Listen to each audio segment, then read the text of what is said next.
We are just hours away from a major announcement from the Diocese of Sioux City as they prepare to name dozens of priests accused of sexual abuse of minors in the church. Thanks for joining us. I'm Abby Taylor. And tonight, details on that developing story is first on Siouxland News.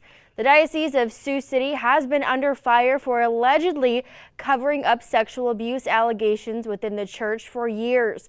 Tomorrow afternoon at 3, the diocese is expected to release the names of 28 priests who have been credibly accused of sexually abusing minors while serving in this Sioux City church. The diocese says their diocesan review board has investigated every allegation to determine if it was credible and finalized that list over the last several months, reviewing priest files dating back to the beginning of the diocese in 1902.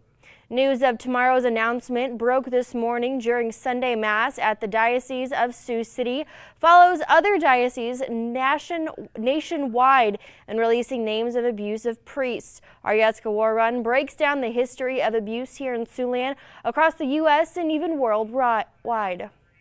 Sunday morning during services, parishioners were told of the impending announcement, along with more details of the investigation into the allegations. The letter from Bishop R. Walker Nicholas, which was sent to Siouxland News, states that the first alleged sexual abuse incident occurred in 1948 and the last in 1995. Bishop Nicholas hopes that by releasing this list, the church can mark a new chapter in history in which Nicholas commits to, quote, a future of trust, openness, and accountability. He goes on to say in the letter that releasing the names of the priests with credible allegations, the healing process can begin. The release of this list comes years after accusations against the church here in Sioux City and worldwide. In 2016, Siouxland native Tim Lennon shared his story of being raped by a priest in the Sioux City church in the 1960s. Lennon was just 12 years old at the time. Lennon, who is now the president of the Survivor Network of Those Abused by Priests, also known as SNAP, recalled his sexual abuse by Father Peter Murphy after the priest joined Blessed Sacrament in 1960. Not long after Lennon shared his story, others abused at the hands of Murphy began coming forward.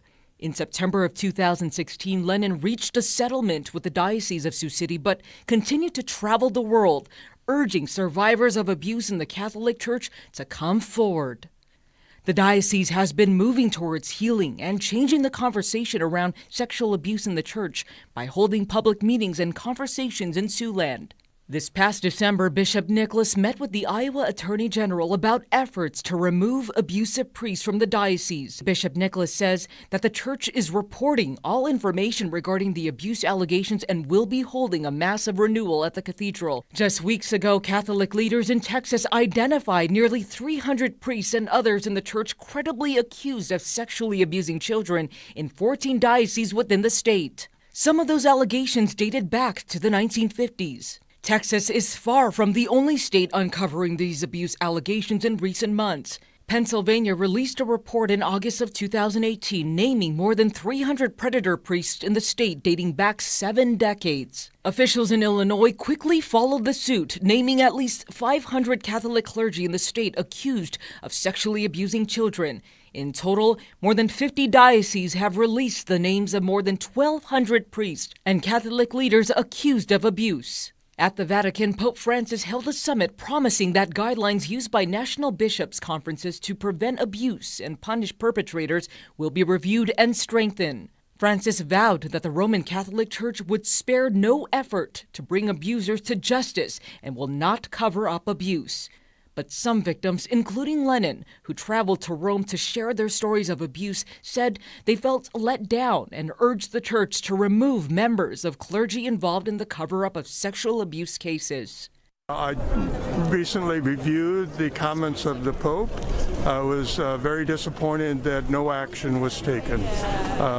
We feel that it's exceptionally important to take action, hopefully to remove some of those bishops that cover up sexual abuse or have sexually abused themselves. Some archbishops, though, were happy with the way the Pope and the Church is moving forward with the allegations. I have a very good feeling about it.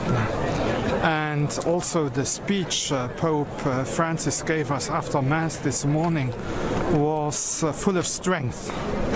and very resolute. So I think this meeting is not a finish up, it's a start. After the conference, the Vatican says it will formulate follow-up measures to make sure all bishops return home knowing how to put anti-abuse procedures into place. The landmark summit on the Roman Catholic Church sex scandal came to an end today, with Pope Francis calling abuse clergy, quote, tools of Satan.